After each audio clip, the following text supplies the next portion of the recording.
पार्वण ऋतु पर गंजाम पुलिस सजाग बेआईन बाण कारोबार और बिक्री को नहीं विभिन्न स्थान में रेड करिछि पुलिस।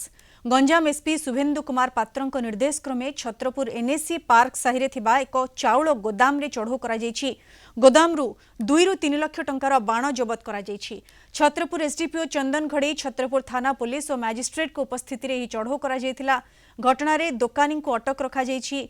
चढ़ौरे छत्रपुर थाना अधिकारी सब्यसाची मल्ल मैजिस्ट्रेट भाव में छत्रपुर अतिरिक्त तहसीलदार मनोज प्रधान और पुलिस फोर्स सामिल होते। जो दीपावली की आखि आगे रखी आम सब रेड चलैचु। आज आम छत्रपुर पार्क साइड विपुल परिमाण बाण आम जबत कर सागर आम एग्जीक्यूटिव मजिस्ट्रेट एडिशनल तहसीलदार सर अच्छा आम स्टाफ अच्छा। आज ये जो घर आप देखिपुर ये आज बेआईन बाण जबत है। जदि आम जबत न कर हुए तो विस्फोरण होवर संभावना था। मत कॉल कर डाकी कि स्टोरेज हो जोटा कि आम इंडियन एक्सप्लोसिव एक्ट को भायोलेट करुँच